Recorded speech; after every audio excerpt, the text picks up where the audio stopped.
This might be a record for Marvel Comics. The recently deceased Miss Marvel, aka Kamala Kahn, will be coming back to life in a new series featuring her. She's the flagship on this series, titled Miss Marvel, the New Mutant series. That looks like they're going to be putting her in on the X-Men team. But interestingly enough, she is going to be staying as an Inhuman. It is being written by Iman Vellani here, who plays Miss Marvel in live action on the Miss Marvel Disney Plus series and in the upcoming The Marvels series, which in that Miss Marvel series, they actually hint that she could indeed be a mutant. If you watched that film, if you didn't watch that film, we're here to tell you, or that series, I guess.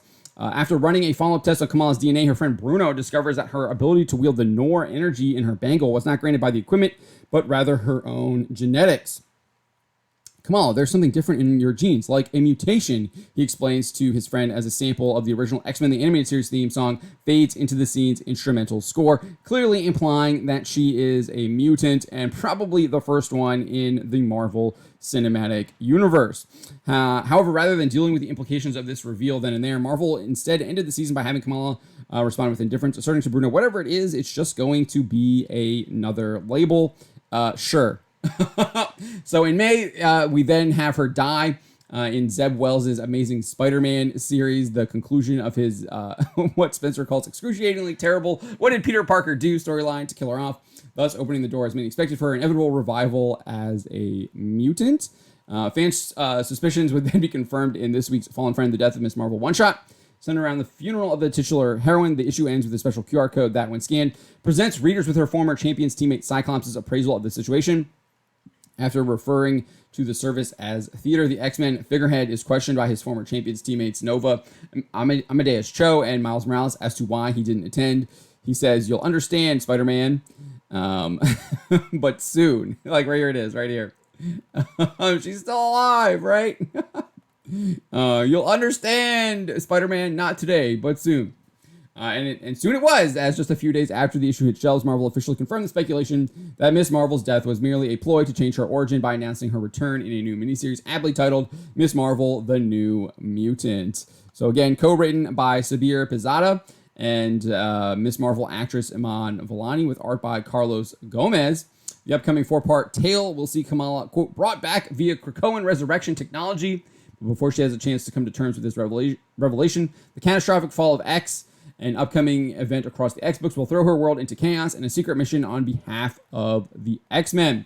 Not only will Kamala be getting a new lease in life, but she'll also be receiving an official X uniform as designed by Young Avengers Volume 2 artist Jamie McKelvey. Here you can see the uniform. I actually think it looks better than the atrocious uniform she had previously. It also looks better than the atrocious Miss Marvel uniform we're going to be seeing in the Marvels as shown in the trailers. And actually looks pretty decent. The thunderbolt over her left breast is kind of weird, though. Don't really like that. Just kind of seems out of place. You just remove that entirely, in my opinion. I just don't really like that there. And then the whole neck scarf thing is just still odd. Do away with that. It's just weird. So that's what. And then we got this information here from Iman Vellani, though. She says, "This was way scarier than joining the MCU for me. These projects feel like they live in their own dimension, so I guess I can separate myself easier. But you can hold a comic book. I've never written anything before in my entire life, but I've read many comics, so I just wrote what I would want to read. I was given a very professional tool to write what is essentially my own fan fiction." So we have confirmation that that is indeed what Marvel Comics is now publishing. They are publishing fan fiction from their writers instead of actually writing stories that adhere to what the characters would be. Iman Vellani confirming that Marvel Comics is now simply fan fiction. So that might actually be the lead there, rather than the fact that they're rebooting it, that they're actually writing fan fiction. So despite the title being called The New Mutant and her seemingly being resurrected by Krakoan technology, she does say that she's staying as an Inhuman. She says, "I want to make it very, very clear that we are not retconning her Inhuman origin. That's a part of Kamala's identity that Marvel Editorial and myself would very much like to keep and protect. Our book will absolutely reflect all those core themes of identity that the Miss Marvel comics have consistently explored. Only now there's a whole new label that Kamala has to learn to accept. It's going to be pretty crazy." So it's still confusing. I guess they're going to somehow reconfigure her DNA. So she's still going to be an Inhuman, but then they're going to just change her DNA so she's a mutant now, so she could be an X-Men, I guess. Or are they completely changing what it means to be an X-Men, and X-Men just mutants. They can be Inhumans as well now. We'll see how that plays out. Again, fan fiction. So however it plays out, it'll probably be retconned in whenever the next writer decides to write his or her fan fiction.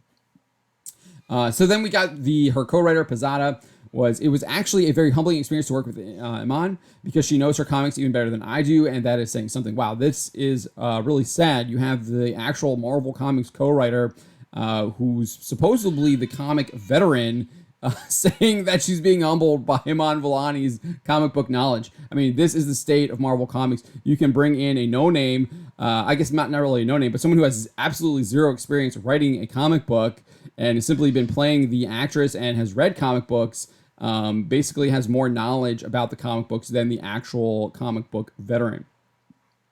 Nevertheless, Pizzata continues saying, she was throwing out references to specific comics that came out before either of us were born. She has a very great eye for what makes for a good sequence on the page as drawn by an artist. It was very impressive to me to see her throw out all these references to different artists that she's been following through the years. So I just think that's really sad. I mean, the comic veteran seemingly doesn't really know a lot about the comic book character that she's writing about. But again, this is Marvel Comics. It shouldn't be a surprise. And as Iman Vellani said, it's fan fiction, so it doesn't really matter about the character's past anyways if you're just writing fan fiction.